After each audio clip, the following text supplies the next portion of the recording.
الحمد للہ الذی ذی العزت والعلا والصلاة والسلام علی سید الانبیاء شمس الضحیٰ بدر الدجا نور الہدی منبع الجود والعطا اما بعد اعوذ باللہ من الشیطان الرجیم بسم اللہ الرحمن الرحیم قل للمؤمنین یغضوا من ابصارہم صدق اللہ العظیم وصدق رسولہ النبی الکریم ونحن علی ذلک لمن الشاہدین والشاکرین والحمد للہ رب العالمین ان اللہ وملائکتہ یصلون علی النبی یا ایہا الذین آمنوا صلوا علیہ وسلموا تسلیما الصلاة والسلام علیک یا سیدی یا رسول اللہ وعلی آلک واصحابک یا سیدی یا حبیب اللہ۔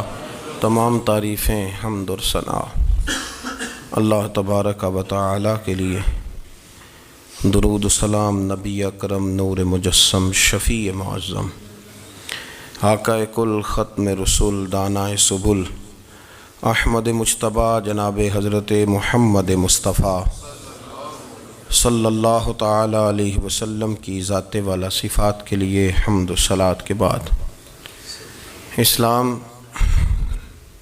فطرت کے عین مطابق دین ہے۔ نبی پاک صلی اللہ تعالی علیہ وسلم نے فرمایا ہے کہ میں اخلاق عالیہ کی تکمیل کرنے کے لیے دنیا میں آیا۔ جتنے اخلاق ہو سکتے تھے، جتنی خوبصورتیاں ہو سکتی تھیں، جتنی اللہ کو محبوب تھیں، وہ ساری میرے نبی کریم نے بیان فرمائی، ساری رسول کریم صلی اللہ تعالی علیہ وسلم نے بیان کر دی ہیں، جتنی خوبصورتیاں ہو سکتی تھیں۔ کچھ لوگ ایسے ہوتے ہیں جو بیچارے بائی نیچر ہی کچھ پریشانیوں کا شکار ہوتے ہیں، اور قرآن مجید نے جو ارشاد فرمایا نا کہ کچھ لوگ نفس کی خواہش کو اپنا خدا بنا لیتے ہیں، تو وہ بلا وجہ بھی بہت ساری باتیں کرتے ہیں جن کا کوئی وجود نہیں ہوتا۔ عورت کو حقوق دلانے کے لیے بہت سارے لوگ بہت ساری غلط باتیں کرتے ہیں۔ جو لوگ یہاں سے کسی کو لے جاتے تھے نا دبئی، دھوکہ دے کے اور لے جاتے تھے یورپ میں، عرب ممالک میں دھوکہ دے کے لے جاتے تھے، تو وہ بھی کوئی خواب ہی تو دکھاتے تھے کہ اتنے لاکھ تنخواہ ہوگی، اتنا کچھ ہوگا۔ وہاں جا کے پتہ چلتا تھا کہ جیب سے بھی دینے پڑیں گے کچھ۔ بہت سارے لوگ ایسے ہوتے ہیں، وہ سارے خوبصورتی کے نام پر ہی دھوکہ دیتے ہیں۔ آپ کو پتہ ہے کہ جو آدمی کسی کو لالچ دیتا ہے تو کسی کو لوٹنے کے لیے اسے لالچ دینا بڑا ضروری ہوتا ہے۔ لوگ پہلے لالچ دیتے ہیں پھر لوٹتے ہیں، پہلے مکمل لالچ دیتے ہیں، یہ چیز مل جائے گی، یہ چیز مل جائے گی۔ لوگ مکمل لالچ دیتے ہیں، اس کے بعد پھر لوٹتے ہیں۔ اور اگر لالچ نہ دیں تو کوئی آدمی قابو آئے گا؟ لوگ لوٹتے ہیں لالچ دے کر۔ اچھا، اب وہ جو جس کو لالچ دیا جا رہا ہوتا ہے وہ کہہ رہا ہوتا ہے کہ نہیں نہیں تمہیں نہیں پتا، وہ اس وقت ماننے کو تیار نہیں ہوتا۔ وہ کہتا ہے اتنی خوبصورت باتیں کر رہا ہے، اتنی اچھے پیغام دے رہا ہے، تم میرے دشمن ہو، تم مجھے منع کر رہے ہو۔ ہوش تب آتی ہے کہ جب سب کچھ لٹ جاتا ہے۔ عورت کو ویسے بھی قابو کرنا بڑا آسان ہوتا ہے۔ اعلیٰ حضرت بریلوی رحمۃ اللہ علیہ فرماتے ہیں بیٹیاں نازک شیشیاں ہوتی ہیں، ان کو تو ذرا سی چوٹ لگے تو ٹوٹ جاتی ہیں۔ دیکھیں کتنا بڑا جملہ کہا بریلی کے امام، نازک شیشیاں ہیں۔ ذرا کوئی آدمی گمراہ کرتا ہے، ذرا خراب کرتا ہے۔ اب دیکھیں نا، یہ جو بچیوں کو بچے مس گائیڈ کرتے ہیں، انہیں بڑے بڑے خواب دکھاتے ہیں، وہ بیچاری ماں باپ کو چھوڑ کے، بہن بھائی کو چھوڑ کے اس کے ساتھ شادی کرتی ہے، پھر جو اس کا بعد میں حشر ہوتا ہے، آپ ادلیاں نو سردار پہن تکے تے شرما والیاں نو جھوٹے ڈولیاں دے۔ پھر وہ بیچاری ماں باپ رکھتے نہیں، وہ ظلم کرتا ہے تو کتنی بڑی تکلیف میں وہ بچی آ جاتی۔ نازک شیشی ہوتی ہے نا تو ٹوٹ جاتی. یہی حال اب جدید خواتین اور یہ جو کچھ اینکر پرسن ہیں، یہ اصل میں نا یہ آپ کو سیاست سکھاتے ہیں، لیکن یہ مادر پیدر آزاد لوگ ہیں، بالکل آزاد. یہ تو علماء شور نہ کریں، بات نہ کریں، گفتگو نہ کریں، مشائخ بات نہ کریں، اور یہ جو کچھ سنجیدہ اور دینی طبقہ ہے یہ کچھ شور نہ کرے، یہ تو روڈوں پہ ننگے ہو کے آ جائیں معاذ اللہ. خوفناک نظریہ رکھتے ہیں یہ لوگ. عورت کو کہتے ہیں تیرے حقوق ہم تجھے لے کے دیں گے. مثلاً وہ کون سا حق ہے جو تم نے لے کے دینا ہے؟ میرے نبی کریم صلی اللہ علیہ وسلم نے اس کو بیٹی بھی بنایا ہے، اس کو بہن بھی بنایا ہے، اس کو ماں بھی بنایا ہے، اسے بیوی کا عالی شان رتبہ بھی عطا فرمایا ہے. اور چونکہ بیٹی کا بھی حق بڑا بیان کیا جاتا ہے، بہن کا بھی، ماں کا بھی. اور بیوی کے معاملے میں لوگ سمجھتے ہیں کہ زیادہ بات نہیں کرنی چاہیے، شاید مسئلہ خراب ہو جائے. حالانکہ نبی پاک صلی اللہ تعالیٰ علیہ وسلم نے بیوی کے بارے میں پتہ کیا فرمایا؟ فرمایا جب تم نکاح کر لیتے ہو تو اپنا ایمان محفوظ کر لیتے ہو. اب میں اس کی شرح نہیں کرتا، اب خود کر لیجئے گا کہ وہ ایک ایسی شخصیت ہوتی ہے کہ جس کی موجودگی میں آپ کا ایمان محفوظ ہے. اب میں نہیں سمجھتا کہ اس سے بڑی بات کوئی اور ہو سکتی ہے، جس کی موجودگی میں آپ کا ایمان. اور بھئی یہ حدیث پاک عرض کر رہا ہوں، نکاح جب کوئی کر لے تو اس نے اپنا ایمان مکمل کر لیا. اس کا معنی یہ ہوا کہ آپ کا ایمان محفوظ ہے اس کی موجودگی میں. تو اس سے زیادہ بھی، یعنی ایمان سب سے قیمتی چیز ہے نا، تو اس کے محفوظ ہونے کی وجہ حضور نے نکاح بیان کر دی. اب میرا خیال ہے بی بی اگر کوئی اس سے بڑا حقوق مانگے گی تو بیوقوفی کرے گی.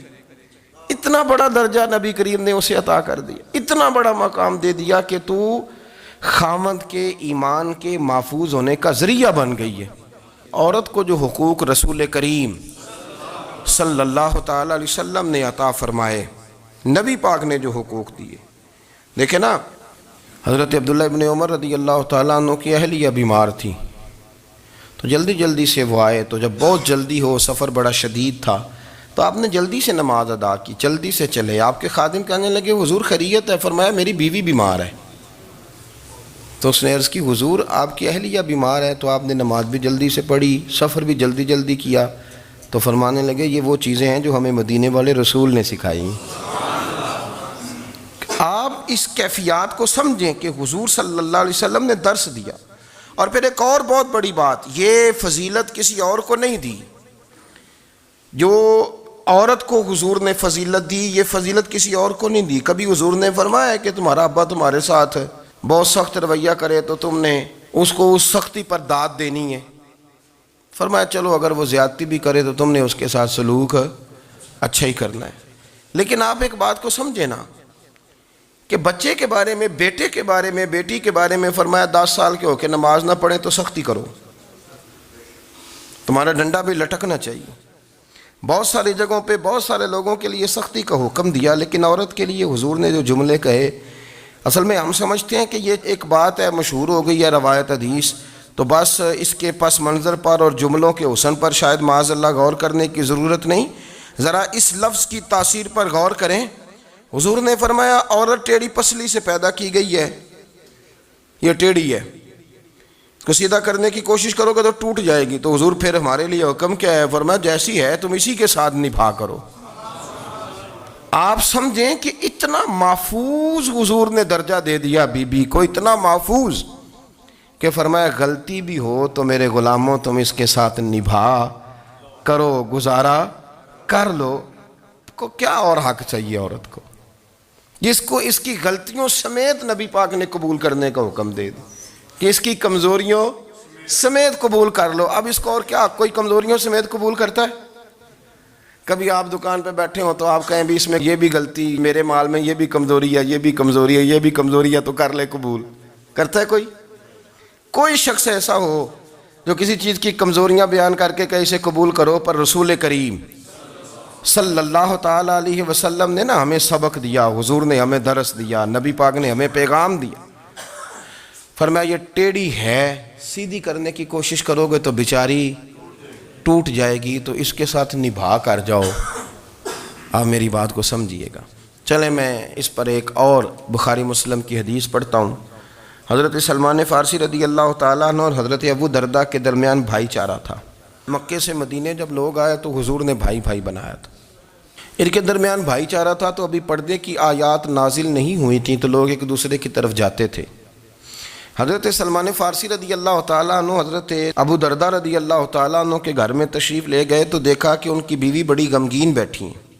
تو ہم نے فرمایا بہن کیا ہوا؟ تو کہنے لگی تمہارے بھائی کو دلچسپی کوئی نہیں رہی، ہر روز روزہ رکھ لیتا ہے اور ساری رات نفل پڑھتا ہے۔ حضرت سلمان فارسی کہنے لگے ٹھیک ہے کر لیتے ہیں بندوبست۔ نماز دین ہے کہ نہیں؟ دین ہے نا یہ چیزیں۔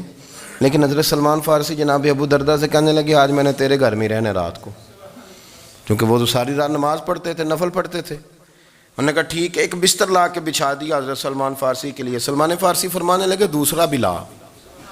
کہا وہ کیا کرنا ہے؟ فرمانے لگے تو نے بھی سونا ہے، میں نے بھی سونا ہے، تو نے بھی سونا ہے، عشاء پڑھیں گے اور پھر دونوں سوئیں گے۔ کہا میں نے تو نماز پڑھنی ہے۔ فرمایا تہجد کے وقت اٹھ کے پڑھیں گے، اللہ کے رسول بھی رات آخری حصے میں جا کے نماز پڑھتے ہیں۔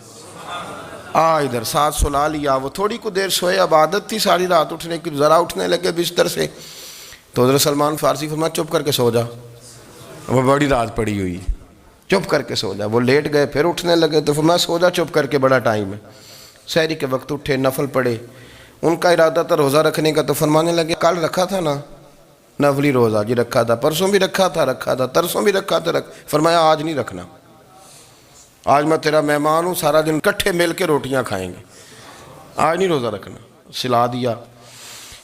اب حضرت ابو دردہ رضی اللہ تعالیٰ عنہ کہہ تو کچھ نہ سکے، پر کہنے لگے سلمان تم پتہ تم کیا کر رہے ہو، نہ تم نے مجھے رات اٹھ کے زیادہ نفل پڑھنے دیے، سویرے روزہ نہیں رکھنے دیا۔ تو حضرت سلمان فارسی کہنے لگے کوئی لمبی بات تو نہیں نا، چلتے ہیں نا ابھی فجر میں مسجد نبی میں، تو نبی پاک کو بتاتے ہیں سرکار دو عالم علیہ السلام کی خدمت میں تو اپنی بات کرنا، میں اپنی کروں گا، حضور نتیجے کا اعلان فرما دیں گے، بات طے ہو جائے گی۔ حاضر خدمت ہوئے، عرض کی یا رسول اللہ صلی اللہ تعالیٰ علیہ وسلم یہ ساری رات نفل پڑھتے ہیں، ہر روز روزہ رکھتے ہیں، ان کی اہلیہ غمگین بیٹھی ہیں، حکم فرمائیں۔ تو نبی پاک صلی اللہ علیہ وسلم نے فرمایا پھر ہوا کیا؟ یا رسول اللہ میں نے رات سلایا ہے، سحری میں اٹھایا ہے، سویرے روزہ نہیں رکھنے دیا۔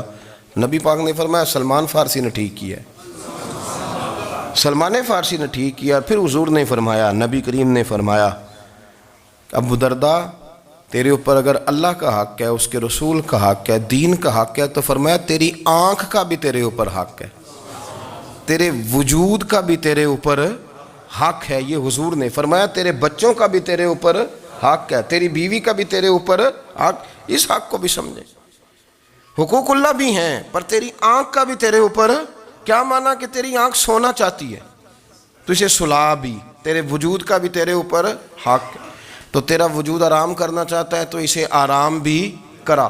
اور پھر وہاں نبی پاک صلی اللہ علیہ وسلم نے فرمایا میں تم سب، سننا یہ لفظ حدیث کے، حضور نے اسی موقع پر فرمایا میں تم سب سے زیادہ اپنے رب کو جانتا ہوں اور میں تم سب سے بڑھ کر اپنے رب سے ڈرتا ہوں۔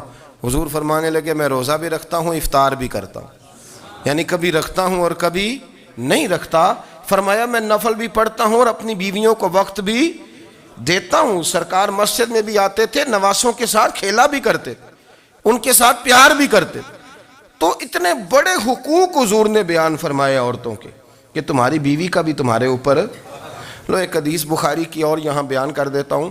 ایک شخص نے آ کے عرض کی یا رسول اللہ صلی اللہ تعالیٰ علیہ وسلم جہاد کے لیے تیاری ہو گئی ہے، صفیں بن رہی ہیں، مجاہدین کی تیاری ہے، تو میرا بھی نام لکھ دیا گیا ہے مجاہدوں کی لسٹ میں، لیکن یا رسول اللہ صلی اللہ تعالیٰ علیہ وسلم میری بیوی نے حج کی تیاری کر لی ہے اور میرے دوستوں نے، صحابہ نے میرا نام مجاہدین کی لسٹ میں لکھ دیا، تو میرے لیے کیا حکم ہے؟ یہ بخاری مسلم ہے۔ تو نبی پاک صلی اللہ تعالیٰ علیہ وسلم نے فرمایا جہاد پہ کوئی اور چلا جائے گا تو بیوی کے ساتھ حج کرنے جا، اسے محرم کی ضرورت ہے، وہ تیرے بغیر کیسے جائے گی؟ مجاہدین کو تو اور مجاہد مل جائے گا، پر تو اپنی بیوی کے ساتھ جانا۔ نبی پاک صلی اللہ علیہ وسلم نے مرد کو محافظ بنایا ہے، عورت کو مرد کا قیدی نہیں بنایا، بلکہ عورت کو حفاظت عطا کی اور مرد کو اس کا محافظ بنایا۔ اب بچیاں آزاد ہونا چاہتی ہیں، اور آزادی بھی وہ والی کہ جو بنیادی طور پر آزادی نہیں، فحاشی ہے۔ میں نے بہت پہلے کہا ہے کہ اسلام بیٹیوں کو قیمتی سمجھتا ہے، جس بندے کے پاس 20 تولے سونا ہو وہ چوک میں لے کے نہیں آتا، وہ قیمتی چیز ہے، اس نے چھپا کے رکھی ہوتی ہے۔ تو جو نبی پاک صلی اللہ علیہ وسلم کا کلمہ پڑھنے والے بیویاں، اسلام انہیں قیمتی سمجھتا ہے، کہتا ہے کہ تم قیمتی ہو لہذا گھر کے اندر رہو، تم باہر نہ ہو۔ لیکن عورتیں ہیں کہ ان کو بلا وجہ لوگ خراب کر دیتے ہیں اور بلا وجہ وہ اس مغالطے کا شکار ہو جاتی ہیں۔ اب آگے بڑھتے ہیں۔ قرآن مجید نے سورہ نور کی آیت نمبر 30 میں کہا کہ کل للمؤمنین یغضوا من ابصارہم، فرمایا کہ اے محبوب علیہ السلام مومن مردوں سے کہہ دو کہ اپنی نظریں جھکا کے رکھیں، اپنی نظریں۔ اور اگلی آیت میں فرمایا وَقُلْ لِلْمُؤْمِنَاتِ یغضضن من ابصارہن، فرمایا کہ اے محبوب مومن عورتوں سے بھی کہہ دو کہ اپنی نظریں جھکا۔ مرد بھی اپنی نظر جھکا کے رکھے گا عورت کی طرف، لیکن یہ ساری پابندی صرف مرد پر نہیں، عورت بھی غیر محرم کا چہرہ نہیں دیکھے گی، اس پر بھی اسی طرح نظر جھکانے کا حکم ہے جس طرح کہ وہ ہر دکاندار کو بھائی جان کہہ کے گفتگو کرنے کی اس کو بھی اجازت نہیں ہے کہ وہ بھی وہ سمجھے کہ پابندی تو مرد نے کرنی تھی، میں نے تھوڑی کرنی تھی۔ وہ جس کے پاس جائے، جہاں بھی جائے، ڈاکٹر کے پاس جائے، باہر جائے، تو وہ جس طرح مرضی اس کا دل چاہے وہ بات چیت کرے، اس کی عورت کو بھی اجازت اسلام نہیں دیتا۔ بنیادی طور پہ اسلام شرم و حیا کا دین ہے، حیا کی بات کرتا ہے۔ حیا کی جب ہم تعریف کرتے ہیں تو حیا کی تعریف یہ ہے کہ کوئی کبھی چیز دیکھ کے نہ تو آپ کی طبیعت میں کراہت محسوس ہو، آپ کوئی غلط جملہ منہ سے نکالتے ہوئے ذرا جھجکیں، آپ کوئی غلط بات کرتے ہوئے تھوڑا بوجھ محسوس کریں۔ ہمارے ہاں تیزی سے فروغ پایا ہے بے حیائی نے، سنگیوں کی محفلیں، یاروں کی محفلیں، اس میں غلیظ گفتگو ہوتی ہے، الا ماشاء اللہ۔ جن دوستوں کو بڑی پاک صاف گفتگو کرنی چاہیے، دوستی کا رشتہ بڑا مقدس رشتہ ہے، جو یہاں ایک دوسرے سے پیار کریں گے جنت میں بھی اکٹھے داخل کیے جائیں گے۔ شرط یہ ہے کہ پیار اللہ رسول کی رضا کے لیے ہو، لیکن اس کے اندر اگر آپ کی گفتگو کچی ہو، کمزور ہو، فحاشی والی ہو، عریانی والی ہو، وہ ہمارے ہاں تو اب اس کو لوگ فیشن سمجھتے ہیں، اس کو مردانگی کی علامت سمجھتے ہیں کہ وہ جی ساری باتیں جی وہاں ہو گئیں، اور جس کا جو جی چاہا اس نے کہا۔ آپ جب حیا کے دائرے میں ہوتے ہیں تو آپ خود بھی سکون محسوس کرتے ہیں۔ دیکھیں نا، آپ کو نیند سکون سے کہاں آتی ہے؟ جہاں کمرہ بند ہو، چاروں جانب دیوار ہے، اوپر چھت ہے، خالی دروازہ بھی کھلا ہوا ہونا تو جب بندہ سکون لینا چاہتا ہے تو کہتا ہے یار ذرا دروازہ ذرا بند کر دو۔ وہ اچھی طرح اپنے آپ کو چھپا لیتا ہے نا حیا کے پردے میں، تو اللہ اسے سکون عطا کرتا ہے۔ اور جو اس سے بھی زیادہ ٹھنڈی نیند میں جانا چاہتا ہے وہ کہتا ہے لائٹ بھی بند کر دو۔ اب وہ مکمل طور پہ سمجھتا ہے کہ میں چاروں جانب سے چھپ گیا ہوں، اگر میں کھل کے بھی سو جاؤں گا تو میرا چونکہ پردہ قائم ہے تو مجھے کوئی دشواری نہیں ہوگی۔ آپ جب چھپ جاتے ہیں، جب آپ حیا کے اندر سمٹ جاتے ہیں، جب آپ چادر کے اندر آ جاتے ہیں تو آپ بہت ساری جگہوں پہ آسانی محسوس کرتے ہیں۔ تو حیا تو آپ کو سکون دیتی ہے، حیا تو دل کو راحت دیتی ہے۔ میں بڑی ذمہ داری سے بات عرض کرتا ہوں، قرآن مجید نے نا ایک مقام پہ مذاق کو، ایک مزاح ہوتا ہے خوش طبی، وہ نہیں، مذاق اڑانا، قرآن پاک نے نا مذاق کو ایک جگہ پہ جاہلوں کا طریقہ بھی قرار دیا ہے۔ بنی اسرائیل کے لوگوں سے حضرت موسیٰ نے کہا کہ گائے ذبح کرو اور ایک ٹکڑا مقتول کو مارو، زندہ ہو کے خود بتا دے گا مجھے کس بندے نے قتل کیا۔ تو کہنے لگے آپ ہمارے ساتھ مذاق کر رہے ہیں۔ تو قرآن مجید کہتا ہے کہ حضرت سیدنا موسیٰ علیہ السلام فرمانے لگے اعوذ باللہ ان اکون من الجاہلین، فرمانے لگے میں اللہ کی پناہ مانگتا ہوں کہ میں جاہلوں میں سے ہو جاؤں۔ یہ مذاق کرنا تو جاہلوں کا طریقہ ہے۔ اگر آپ کی زبان سے بے حیائی کا جملہ نکل گیا، اگر آپ کی زبان سے بے حیائی کا جملہ نکل گیا، آپ نے کہہ دیا کہ ہم آزاد لوگ ہیں، جو مرضی کریں گے، جو مرضی کہیں گے، جو ہمارا دل میں آئے گا کریں گے، تو پھر تو لوگ آپ کا وہ حشر کریں گے کہ آپ سے برداشت ہی نہیں ہوگا۔ جس کا لوگ مذاق بنا لیتے ہیں اور جو مذاق بن جاتا ہے پھر اسے کوئی جینے دیتا ہے؟ آپ حیا کی چادر میں چھپیں گے تو بچیں گے۔ اگر آپ نے اپنا مذاق بنوا لیا یہ کہہ کے کہ میں نے مرضی کرنی ہے، پھر یاد رکھنا چھپنے کو جگہ نہیں ملے گی، پھر تکلیف میں آ جائیں گے، پھر بہت بڑی اذیت کا شکار ہو جائیں۔ شرم و حیا، عرب کے اندر جو کنواری لڑکیاں تھیں ان میں بڑی حیا ہوتی تھی، الحمدللہ میں بڑے فخر سے کہتا ہوں کہ میرے پنجاب کی، میرے پاکستان کی بیٹیاں بھی 20 دفعہ ان کا ابا کہے تیری شادی کرنی ہے تو وہ آنکھ نہیں اٹھا پاتی آج بھی۔ یہ تو وہ چند لوگ ہیں جو کہتے ہیں ہم ہائی کلاس ہو گئے، ہمیں نہیں پتا کہ وہ روشن خیال ہو گئے ہیں کہ روغن خیال ہو گئے، پتہ نہیں کدھر چلے گئے۔ ورنہ ہماری بیٹیاں آج بھی جب ان سے ان کا باپ، ان کی ماں بات کرتی ہے تیری شادی کی، تو وہ تو شرم کے ساتھ پچھلے سے پچھلے کمرے میں چھپتی ہیں۔ یہ اللہ نے فضل کیا ہوا ہے اس ملت پر۔ تو عرب کی لڑکی بڑی حیا والی ہوتی تھی، اس سے کوئی بات کرنی پڑتی تھی تو 20 دفعہ بات کی جاتی، پھر بھی وہ عورت چھپتی پھرتی تھی۔ حضرت عائشہ صدیقہ رضی اللہ تعالیٰ عنہ فرمانے لگیں میرے نبی پاک صلی اللہ علیہ وسلم عرب کی کواری لڑکیوں سے بھی زیادہ حیا کرنے والے۔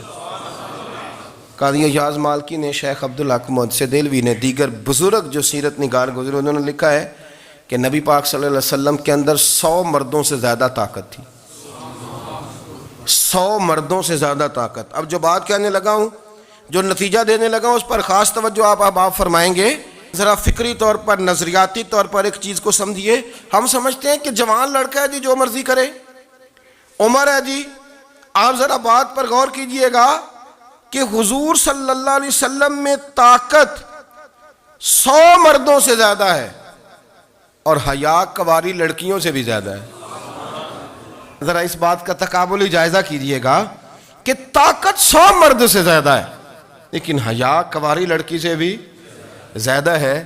اس کا معنی یہ ہوا کہ جس ٹہنی کو پھل زیادہ لگ جاتے ہیں وہ جھکا کرتی۔ تو حیا تو حسن ہے، حیا تو آپ کو پاک صاف کرے گا، حیا تو آپ کو نرالا کرے گا، انوکھا کرے گا۔ وہ ہمارے ایک دانشور ہے، انہوں نے مضمون لکھا، کئی باتیں بڑی پسند آتی ہیں۔ وہ کہتے ہیں کہ میری اہلیہ، ان کو بھی کسی نے مس گائیڈ کر دیا تھا، حالانکہ اچھی خاتون ہے، کسی نے مس گائیڈ کر دیا۔ تو وہ بھی سماجی اور ویلفیئر، اور یہ خواتین کو شوق ہوتا نا بننے کا، تو وہ بھی سماج کے اندر اچھا مقام تلاش کرنے کے موڈ میں آ گئی۔ تو کہیں ایک دن جانا تھا تو بڑی بن سنور کے میرے ساتھ وہ گاڑی میں بیٹھ گئی۔ تو میں گاڑی میں، عورتوں کو یہ بھی مسئلہ ہوتا ہے نا کہ ہماری تعریف کرو، تو کئی دفعہ بعض مردوں بیچاروں کو جھوٹ بولنا پڑتا ہے، تو زبردستی کراتی ہیں نا جی۔ تو اس میں گنجائش بھی دی ہے شریعت نے گنجائش دی ہے کہ کبھی بیوی کو راضی کرنے کے لیے خلاف واقعہ بات کرنی پڑے تو کر لینی چاہیے، تو وہ کراتی بھی ہیں۔ 3 موقع پر خلاف واقعہ بات کرنے کی اجازت ہے، یعنی واقعہ کے خلاف بھی آپ بات کر سکتے ہیں۔ جنگ کے موقع پر 2 لوگوں کو صلح کرانے کے لیے اور بیوی کو راضی کرنے کے لیے کر لیں کوئی ایسی بات، بے شک اپنی طبیعت پہ جبر کر کے کر لیں، گنجائش ہے، اجازت ہے۔ تو وہ کہتے ہیں جب وہ گاڑی میں میرے ساتھ بیٹھی بن سنور کے، تو وہ تقاضا کرنے لگی کہ میں نے بڑے اچھے کپڑے پہنے ہیں پر آپ نے توجہ نہیں کرائی۔ تو وہ سیانا بندہ تھا، وہ چاہ رہا تھا کہ میری خاتون سمجھ جائیں۔ وہ کہتے ہیں مجھے پتہ تھا کہ بیچاری مس گائیڈ ہو گئی ہے، دل کی بڑی اچھی ہے، سیانی ہے، لیکن اس کو کچھ خواتین نے، کچھ لوگوں نے مل کے اس کو ذہن غلط کر دیا ہے کہ سماج میں نکلو، باہر جاؤ، کام کرو، فلاں کرو، اپنی مرضی سے جیو۔ تو میرے ساتھ گاڑی میں بیٹھی کہیں جانے کے لیے، تو مجھ سے کہنے لگی کہ آپ نے میری طرف توجہ ہی نہیں کی، آپ نے کوئی ذکر ہی نہیں کیا کہ میں کیسی لگ رہی ہوں۔ تو وہ کہتے ہیں میں نے اسے کہا کہ اگر تو ناراض نہ ہو تو پھر میں صحیح والی تعریف کر دوں۔ تو اس نے کہا کہ آپ کر دیں۔ تو کہتے ہیں میں نے درد سے اور خلوص سے اپنی بیوی سے کہا، خلوص کے ساتھ میں نے کہا میں تو روز گھر ہوتا ہوں، روز شام کو گھر ہوتا ہوں، اگر تو میرے لیے تیار ہوتی تو میں تیری تعریف کرتا، لیکن آج تو باہر جانے کے لیے تیار ہوئی، تو پھر ان سے تعریف کی امید رکھ جن کے لیے تو نے تیاری کی ہے۔ میرے لیے تیاری کرتی تو میں تو ہر شام تیرے پاس ہوتا ہوں۔ کہتے وہ میرے لفظوں میں درد تھا تو وہ بھی رو پڑی، اور کہنے لگی آپ گاڑی روک دیں، مجھے باہر جا کے کسی کو راضی نہیں کرنا، میں نے اسے راضی کرنا ہے جس کو رب کریم نے میرا شوہر بنایا ہے اور میرے لیے منتخب کیا ہے میرے ماں باپ کو، میں واپس لوٹتی ہوں۔ یہ ایک پہلو ہے سلگتا ہوا، اس کو سمجھا جائے۔ رسول کریم صلی اللہ علیہ وسلم عرب کی کواری لڑکیوں سے زیادہ حیا والے تھے، کواری لڑکیوں سے زیادہ حضور حیا فرمایا کرتے تھے۔ جب خانہ کعبہ کی مکہ شریف میں تعمیر ہو رہی تھی نا، اہل عرب اس کو تعمیر کر رہے تھے، تو نبی پاک صلی اللہ علیہ وسلم اپنے چچا حضرت عباس کے ساتھ خانہ کعبہ کی تعریف میں مصروف تھے۔ تو عرب کے لوگ چونکہ لمبا کرتا پہنتے تھے پیروں تک، تو نیچے اگر کسی وقت کوئی چیز نہیں بھی ہوتی تھی تو کسی کو وہ نظر نہیں آتی تھی، چونکہ پردہ رہتا تھا، ایک لمبا کرتا پہنا ہوا ہوتا تھا۔ تو جب بچے، سرکار کی عمر مبارک بھی ابھی تھوڑی تھی، تو اس طرح بچے جب نکلتے تو وہ کئی دفعہ اپنی تہمت اتار دیتے نیچے سے، اور کوئی مزدوری کرنے لگتے تو 3-4 طے کر کے نا تہمت کی کندھے پہ رکھ لیتے، جس طرح کبھی دیہاتوں میں لوگ کپڑا سر پہ رکھتے تھے کہ اوپر اگر کوئی وزنی چیز رکھیں گے تو وہ تکلیف نہیں دے گی۔ نبی پاک صلی اللہ علیہ وسلم بھی سب لوگوں کے ساتھ خانہ کعبہ کی تعمیر میں شامل تھے۔ تو حضرت عباس رضی اللہ تعالیٰ عنہ نے کہا حضور سے، ابھی اعلان نبوت بھی نہیں فرمایا تھا، بھتیجے آپ بھی تہمت اتاریے، یہ صحیح مسلم میں حدیث موجود ہے، اور اس کو کندھے پہ رکھ لیجیے، آپ اینٹیں اٹھا اٹھا کے لا رہے ہیں تو ذرا آپ کو تکلیف نہیں ہوگی۔ تو سرکار دو عالم صلی اللہ علیہ وسلم سے یہ بات کہی، اور پھر جلدی سے حضور کی تہمت کو نکال کے نا، حالانکہ لمبا کرتا پہنا ہوا ہے، تو وہ جیسے ہی ان کے کندھے پہ رکھا اینٹیں رکھنے کے لیے، تو سرکار تو زمین پہ گر گئے، بے ہوش ہو گئے، آنکھیں آسمان کی طرف، اور پھر حضور پکار رہے ہیں آزاری آزاری آزاری، میرا تہمت دے دو، میرا تہمت دے دو۔ کبھی کوئی شخص اس وجہ سے بھی بے ہوش ہوا ہے کہ میرے وجود سے کپڑا اتر گیا ہے؟ حالانکہ سرکار پر وہ بے ہوشی بھی نبی پاک کا وہ جو غلبہ ہے نا شرم و حیا کا، اس کی وجہ سے ہوئی، ورنہ تو حضور فرماتے ہیں کہ میری آنکھیں سو جاتی ہیں، دل تو میرا اس عالم میں بھی جاگتا رہتا ہے۔ تو سرکار زمین پہ تشریف لے آئے، آنکھیں میرا تہمت دے دو، میرا تہمت دے دو، تو جلدی سے انہوں نے تہمت دیا تو حضور نے باندھ لیا، پھر طبیعت مبارک میں تسلی ہوئی۔ یعنی ہم اس رسول کے غلام ہیں کہ جن کے تو وجود سے کپڑا اتر جائے تو حضور برداشت نہیں کرتے، قبول نہیں فرماتے، تکلیف شروع ہو جاتی۔ لیکن یہاں نوجوان ہیں اور بڑا قد کاٹ ہے اور بڑے بڑے سمجھدار لوگ ہیں، گرمی آتی ہیں تو شارٹ کپڑے پہن کے گھومتے ہیں، ان کو خیال نہیں کہ یہ وہ والا لباس ہے جو باہر تو کیا گھر میں اماں کے سامنے نہیں پہننا چاہیے، بہنوں اور بیٹیوں کے سامنے نہیں پہننا چاہیے۔ آپ کی گفتگو میں شرم و حیا ہو، آپ کے لب و لہجے کے اندر حسن ہو۔ آپ کو پتہ ہے نبی پاک صلی اللہ علیہ وسلم نے فرمایا میری امت میں سب سے زیادہ حیا کرنے والے عثمان غنی ہیں، عثمان غنی سب سے زیادہ حیا کرنے والے۔ آپ فرمایا کرتے تھے جب سے حضور کا چہرہ دیکھا ہے میں نے کبھی اپنی شرمگاہ بھی نہیں دیکھی، میں نے آنکھوں کا وضو نہیں توڑا، اور جب سے حضور کے دست مبارک میں نے بیعت کے لیے سیدھا ہاتھ بڑھایا تو پھر سیدھا ہاتھ میں نے کبھی گندگی کو نہیں لگایا۔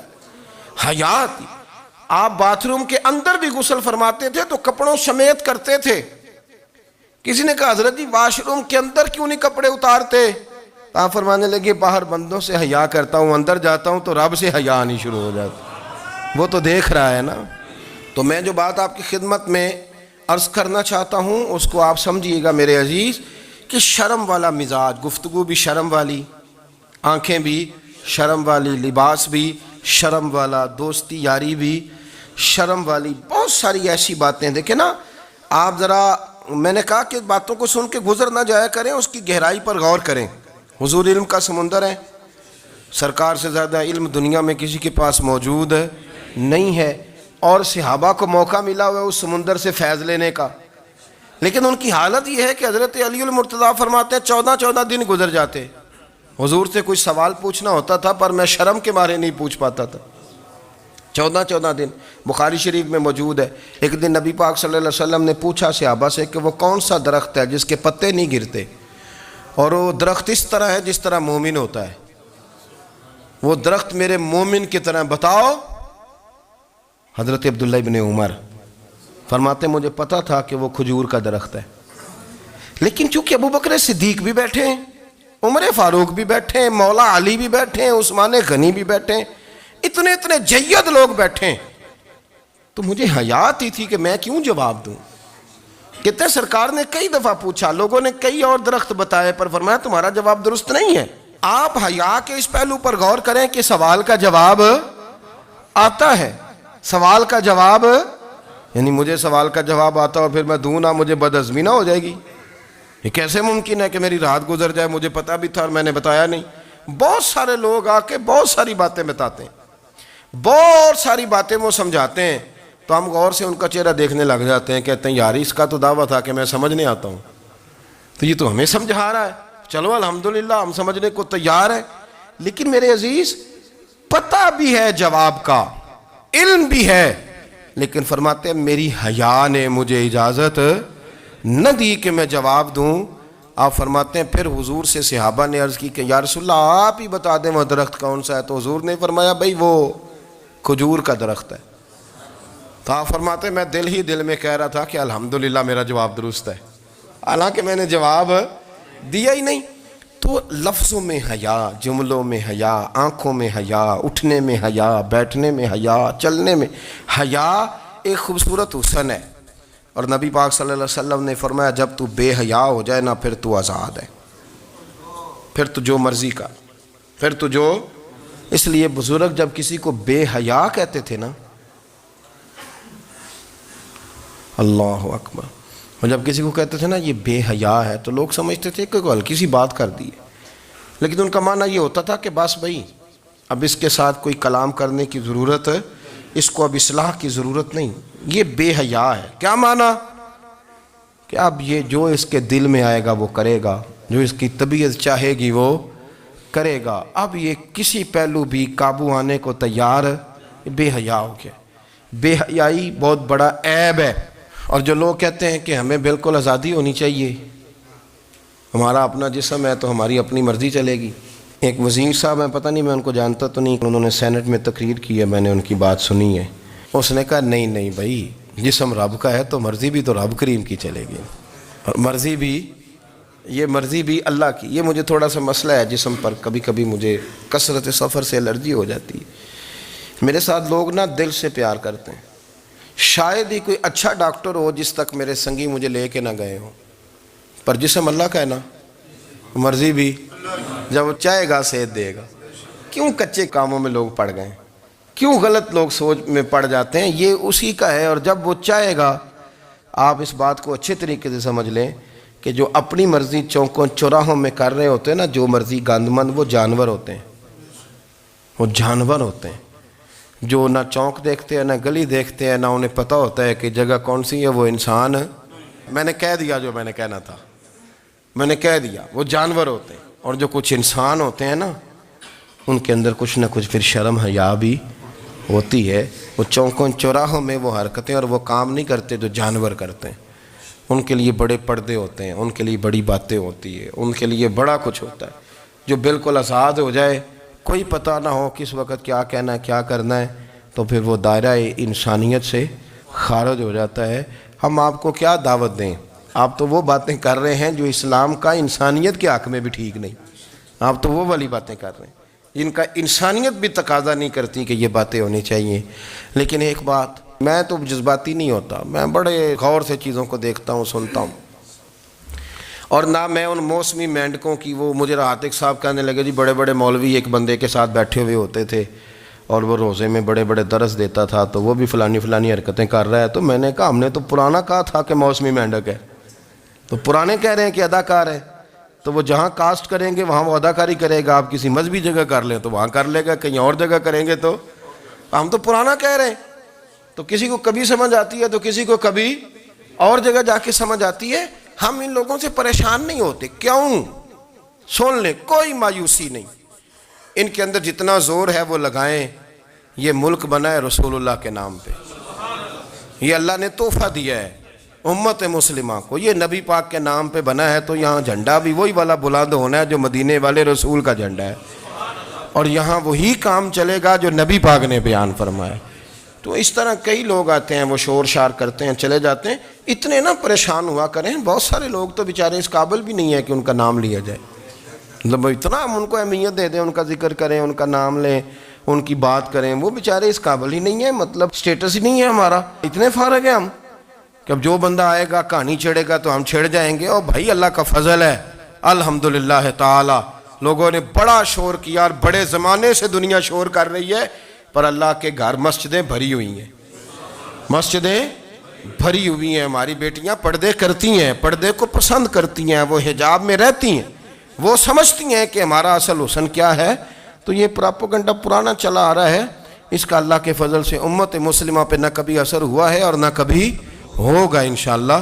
اللہ تعالی ہمیں حق پر استقامت عطا فرمائے۔